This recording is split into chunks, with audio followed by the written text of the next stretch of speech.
Whenever we see a plane curve determined by a set of parametric equations, we oftentimes like to have a visual representation. In other words, we like to be able to sketch the graph.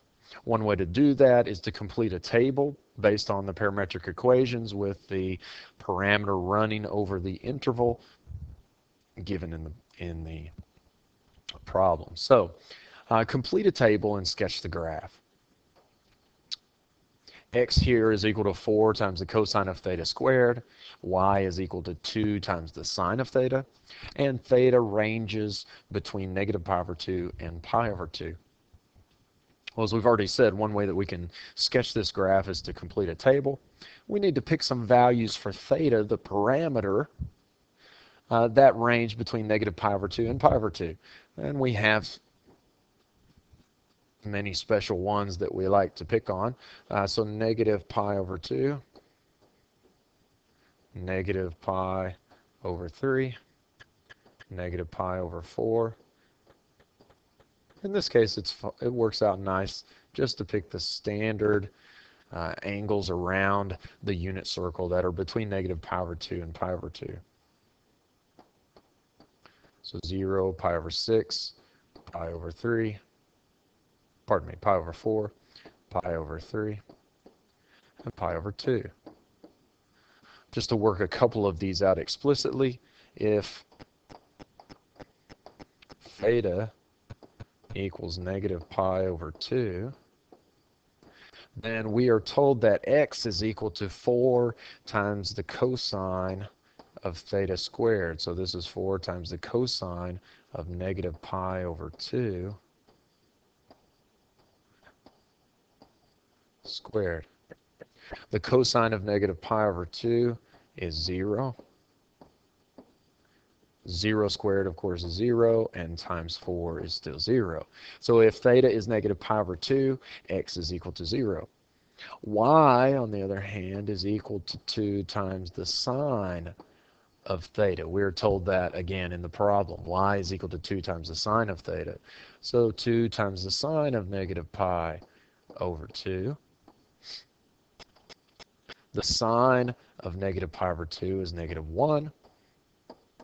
And so y is equal to negative 2 if theta is equal to negative pi over 2.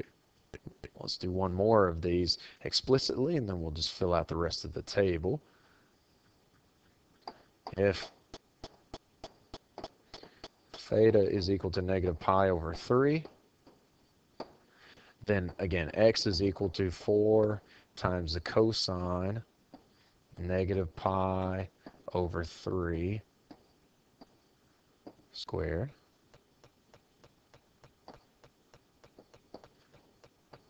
The cosine of negative pi over 3 is 1/2. 1/2 squared is 1/4.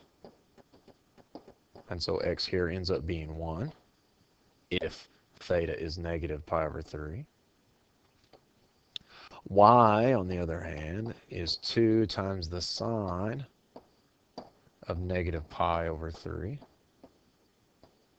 The sine of negative pi over 3 is the square root of 3 over 2. Negative square root of 3 over 2. And so y would be negative square root of 3 if theta is negative pi over 3. Okay, so there's a couple of examples of working those out. To fill in the rest of the table, if theta is negative pi over 2, then x ends up being 2, and y ends up being negative the square root of 2. If x is negative pi over 6, if theta is negative pi over 6, then x is 3, and y is 1, negative 1. If theta is equal to 0, then x is 4, and y is 0. If theta is equal to pi over 6, then x is 3, and y is 1. If theta is pi over 4, then x is 2, and y is the square root of 2. If theta is pi over 3, then x is 1, and y is the square root of 3. And if theta is pi over 2, then x is 0 and y is 2. So there's the rest of our table. Again, we just find these values by taking the value of theta, substituting that into our parametric equations, 4 cosine of theta squared and y equals 2 sine of theta, and evaluating those. Now we can plot these points on our graph. So we could put, let's say that each one of our marks here is equal to, we could just get away with 1. So 1, 2, 3, 4, there's the x direction and so on. And 1, 2, 3, 4 in the y direction. Put those on the side and the top so that it doesn't clutter up our graph. Okay, so we have a point x equals 0, y equals negative 2.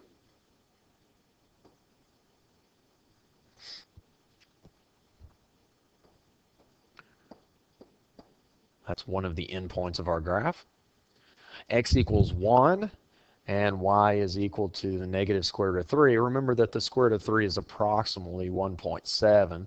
So we're talking about 1 and negative 1.7.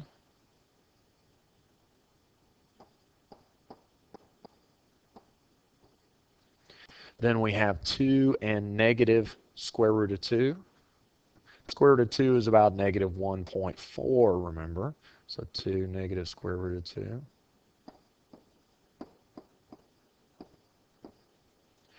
We have the point 3 negative 1. So we're just moving, notice, from theta being its smallest value in this interval, negative pi over 2. We're just moving across 1 point at a time.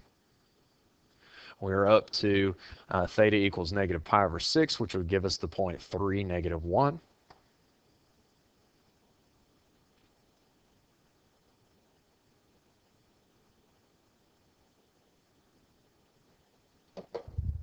And move these coordinates a little bit so they're not too confusing here. So this is 2 negative square root of 2, 3 and negative 1.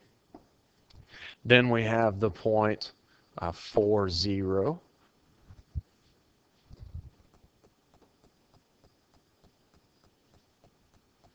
Three comma 1. So this is 4, 0. 3, 1. 2 square root of 2.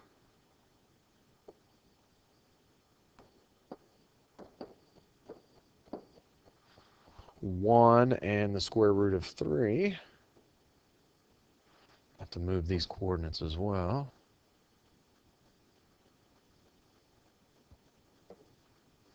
That was 1 negative square root of 3. And then here we have 1 positive square root of 3.